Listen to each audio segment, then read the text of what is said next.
बच्चों, आज हम कक्षा 6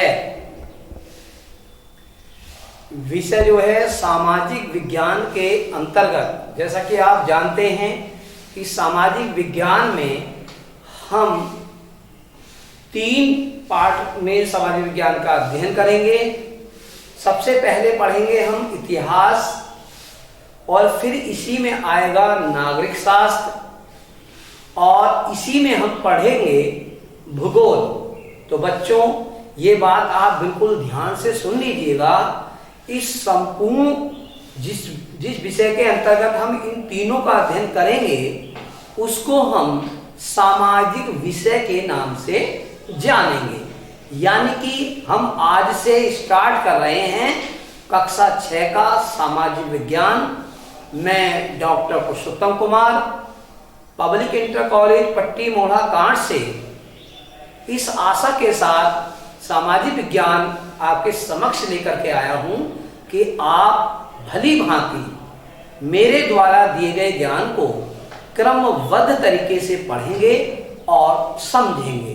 तो मुझे आशा है कि आप अपने समय का सदुपयोग करेंगे, क्योंकि लॉकडाउन की इस विषम परिस्थिति में हम जो पठन पाठन कार्य क्लासों को जो ऑनलाइन क्लासेस समय चल रही हैं, हम जो है आज न्यू एडमिशन होते हुए भी आप हमारे साथ पहले दिन ऑनलाइन कक्षाओं में आ रहे हैं और ये आधुनिकीकरण का सबसे अच्छा रूप है।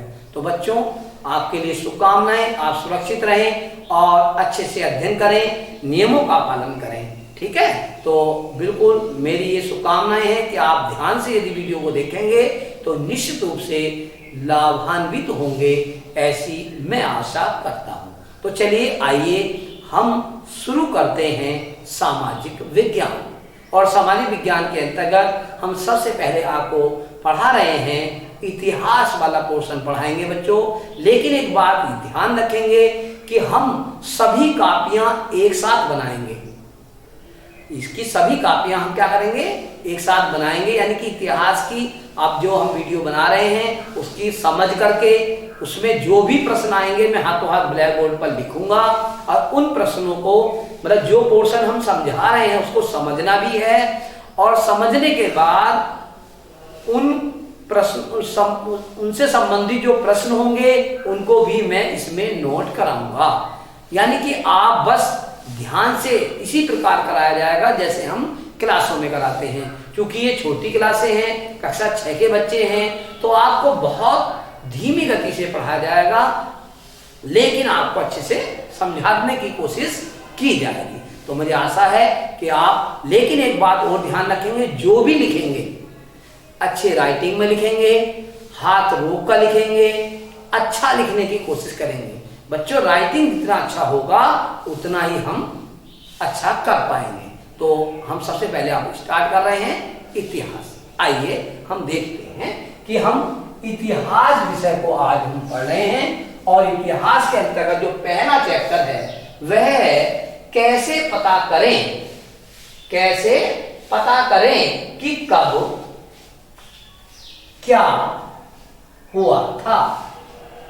कैसे पता करें कि कब क्या हुआ था। बच्चों, आज हम आपसे चर्चा करना प्रारंभ कर रहे हैं। आप देखेंगे कि हम आपको व्यवहार में लेते हुए इतिहास पढ़ाएंगे। तो देखिएगा बच्चों, कल क्या हुआ था। सबसे पहले हमें यह चर्चा करनी है कि मान लीजिएगा जैसे आज जो है वो 7 जुलाई है, ठीक है, 7 जुलाई है, तो 6 जुलाई को कल क्या हुआ था, यदि इसको हमें जानना है, इसके बारे में यदि हमें कुछ जानना है तो हम क्या कर सकते हैं। हमारे पास उसको जानने का सबसे अच्छा स्रोत वर्तमान में क्या है बता सकते हैं आप। सबसे अच्छा स्रोत है अखबार। उसके बाद दूसरा स्रोत क्या है, इंटरनेट पर मोबाइल के माध्यम से हम जान सकते हैं। फिर और स्रोत क्या है, हम रेडियो के माध्यम से जान सकते हैं। और कौन सा स्रोत है, हम टेलीविजन के माध्यम से जान सकते हैं। अर्थात समाचार प्रसारित होते रहते हैं, उनके माध्यम से जो घटनाएं कल हुई हैं जो कि अब इतिहास बन चुकी हैं, उनको हम आसानी से जान सकते हैं। यानी कि कल क्या हुआ था उसको जानने के लिए हमने स्रोतों का अभी अध्ययन किया। तो आप यहां पर यह समझने की कोशिश करें कि यदि हमें कल की किसी घटना को जानना है तो हम आसानी से जान सकते हैं, इसलिए स्रोतों का हम अध्ययन कर सकते हैं। अब कुछ मानिएगा कि मान लीजिएगा हमें 1 महीने पहले की किसी घटना के बारे में जानना है, तो उसको भी हम, चूंकि अब समाचारों में 1 महीने, मोबाइल में या समाचार पत्रों में, मतलब समाचार पत्र क्या करेंगे आप, 1 महीने पुराना समाचार पत्र निकाल लेंगे और उसमें से 1 महीने पुरानी घटना को पढ़ लेंगे या जानकारी प्राप्त कर लेंगे। तो यानी कि कहने का तात्पर्य है कि जैसे जैसे समय बीतता जाएगा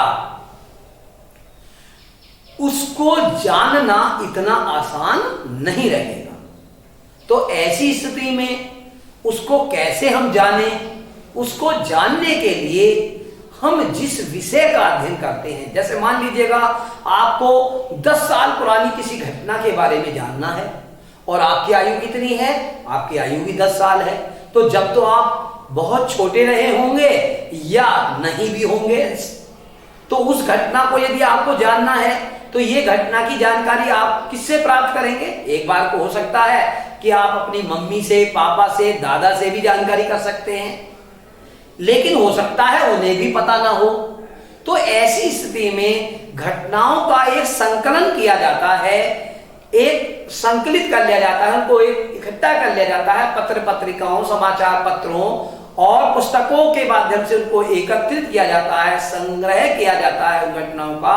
और उन घटनाओं को संग्रह करने के बाद जो पुस्तक तैयार होती है उसे हम इतिहास कहते हैं। अर्थात वे घटनाएं जो बहुत लंबे समय में हुई हैं और उनको यदि हमें आज विधिवत रूप से जानना है, जैसा कि आज हम इस पीरियड में जानने का प्रयास कर रहे हैं, तो इन घटनाओं को जानने का प्रयास करें जब हम थे नहीं या हमारे बुजुर्ग भी नहीं थे, यानी कि कई पीढ़ियों पुरानी अगर हमें बात जाननी है, कई वर्षों पुरानी बात यदि हमें जाननी है, तो इन सब जानकारियों को यदि हम जिसके अंतर्गत अध्ययन करेंगे बच्चों, उसी को हम इतिहास कहते हैं। तो मैं समझता हूं कि हम इतिहास का अध्ययन पुरानी सभी घटनाओं को जानने के लिए करते हैं। तो आइए हम देखते हैं क्या है। तो देखिएगा कब क्या हुआ ये जानने के लिए हम इतिहास का अध्ययन करते हैं। तो अब यहां पर आप देख रहे हैं इतिहास जानने के स्रोतों की अगर हम बात करें तो ये सब कुछ हम कहां से जान सकते हैं। जैसे आपको, आप कक्षा 6 के स्टूडेंट्स हैं, तो आपको वर्षों पुरानी, कई सौ वर्षों पुरानी ज्ञान प्राप्त करने के लिए या जानने के लिए ही तो हम जिस विषय का अध्ययन कर रहे हैं उसको हम क्या कहते हैं बच्चों? इतिहास कहते हैं। तो आज हम, चूंकि आप छोटे बच्चे हैं, तो किताब के माध्यम से हम जो है आप तक ये बात पहुंचाना चाहेंगे, क्योंकि आपको किताब का ज्ञान कराना बहुत आवश्यक है। तो हम उसी श्रृंखला में कुछ पंक्तियां यहां से किताब की पढ़ेंगे। हो सकता है कि कुछ बच्चों पर वो किताब हो, यदि नहीं भी है तो मैं इतना वाचन इतना स्पष्ट करूंगा कि जिससे कि आपको किताब ना होने पर भी आप आसानी से उसको समझ सकेंगे। तो सबसे पहले मैं दिखाना चाहूंगा कि हम जो किताब पढ़ा रहे हैं उसको मैं आपके सामने जो है स्पष्ट कर देता हूं। तो ये हम देख रहे हैं कि इस चैप्टर को आज हम अध्ययन करेंगे। तो ये हम आपको बता रहे हैं, ध्यान दीजिएगा इसमें क्या लिखा। यदि आपके पास किताब है तो बहुत अच्छी बात है, और यदि नहीं है तो परेशान होने की आवश्यकता नहीं है। हम पूर्ण रूप से इस प्रकार आपको अध्ययन करा रहे हैं जिससे आपको किताब की आवश्यकता ही न हो। तो चलिएगा, इसमें पहली पंक्ति लिखी है, परिवार की पुरानी बातें हम दादा दादी। मैंने अभी कहा था कि हम पुरानी बातें दादा दादी, नाना नानी, चाचा चाची हैं, इनसे जान सकते हैं। समाचार पत्र, पत्रिका, टीवी, रेडियो से भी हमें जानकारी मिलती है। सोचो अगर हमें आज से हजारों वर्ष पहले के लोगों के रहन सहन के बारे में जानना हो तो हम कैसे जानेंगे? तो सीधा सा एक सवाल है और इस सवाल का आंसर एक ही है, छोटा सा, कि हम इतिहास का अध्ययन करेंगे। अर्थात वह विषय, बच्चों यदि आपसे जानकारी की जाए कि इतिहास किसे कहते हैं, तो पहले प्रश्न की हम आपको प्रश्न लिखा रहे हैं। पहला प्रश्न आप अपनी कॉपी में इसको नोट करेंगे। क्या है? इतिहास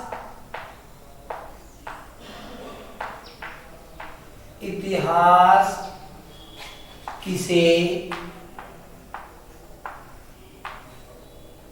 कहते हैं?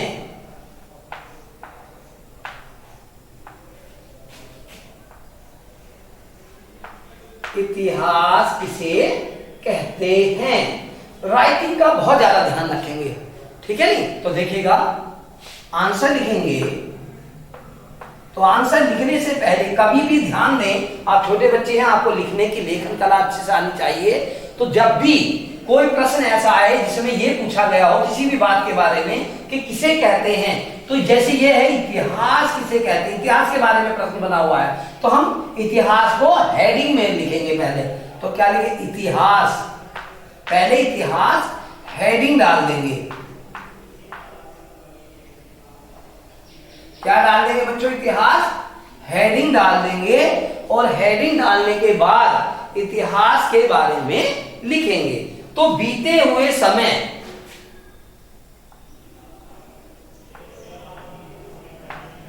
बीते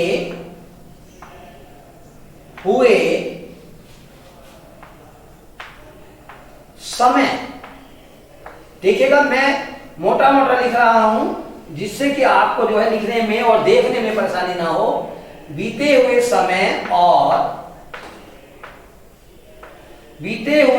और उस समय के लोगों को, उस समय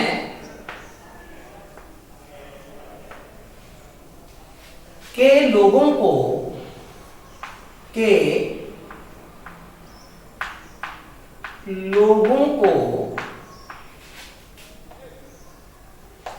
लोगों को समझने और जानने का,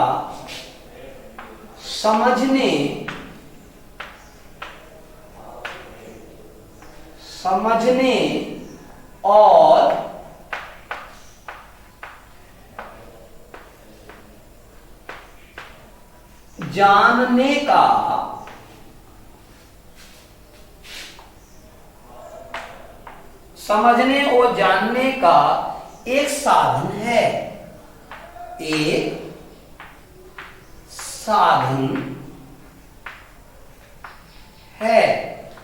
तो देखिएगा बच्चों, जानेंगे तो इसको आप इन्वर्टेड कॉमा में भी कर सकते हैं, क्योंकि ये हमने परिभाषा के रूप में आपको लिखाया है। जब भी कोई परिभाषा लिखी जाए इन्वर्टेड कॉमा में ही लिखी जाए। और लिखने के लिए बिल्कुल बहुत अच्छा राइटिंग, अगर आपका अच्छा राइटिंग है, लेखन कला बहुत अच्छी है, तो आज आप अपना संकल्प बना लीजिएगा। जो भी आप बनना चाहते हैं, जो भी बनना चाहते हैं, अपने जीवन में जो भी कुछ करना चाहते हैं, वह आपको करने का अवसर अवश्य मिलेगा। बस मेन विशेष बात यह ध्यान रखनी है कि ध्यान से सुनेंगे, ध्यान से समझेंगे, और जो वीडियो में कराया जा रहा है नित्य प्रति उसको लिखेंगे, और लिखने के बाद उसको याद करके फिर दोबारा रफ कॉपी पर अच्छे से लिखेंगे। तो चलिएगा, ध्यान दें, इतिहास किसे कहते हैं? बीते हुए समय और उस समय के लोगों को, यानी कि जो समय बीत चुका है, जो समय क्या हो चुका है? बीत चुका है। तो बीते हुए समय और उस समय के लोगों को, बीते हुए समय और उस समय के लोगों को समझने और जानने का एक साधन है। यानी कि इतिहास क्या है? वह साधन है जो बीते हुए समय और उस समय के लोगों को जानने का जो साधन है उसे हम इतिहास कहते हैं। यानी कि वह विषय, अब आपको समझना है कि वह विषय जिसके अंतर्गत हम बीते हुए समय की सभी जानकारियों को, चाहे वह समाज से जुड़ी हुई जानकारी हो, चाहे वह आर्थिक जानकारी हो, चाहे वह राजनीतिक जानकारी हो, चाहे हमें किसी धर्म के बारे में जानना हो, चाहे हमें किसी राजा के बारे में जानना हो, या हमें किसी जाति विशेष के बारे में जानना हो, तो आप समझ रहे हैं इन सब की अगर हमें कोई जानकारी प्राप्त करनी है, या हमें किसी धार्मिक स्थल के बारे में जानना हो, या ये जानना हो कि उस समय के लोग क्या खाते थे, किस तरह से कपड़े पहनते थे, किस तरीके का आवास रहता था उनका, कैसे किन किन वे यातायात के कौन कौन से साधनों का प्रयोग करते थे, वे चित्रकारी करते थे भी या नहीं करते थे, क्या आज की तरह से वो पढ़ते थे या नहीं पढ़ते थे, ये सारी जानकारी हम जिस विषय के अंतर्गत करते हैं उसे हम वास्तव में बच्चों इतिहास कहते हैं। इसे हम वास्तव में क्या कहते हैं? इतिहास कहते हैं। यानी कि कहने का तात्पर्य यह है, आज आपको यह समझना अत्यंत आवश्यक है कि हम इतिहास क्यों पढ़ते हैं। यानी कि हम इतिहास पढ़ते हैं बहुत लंबे समय की सभी जानकारियां प्राप्त करने के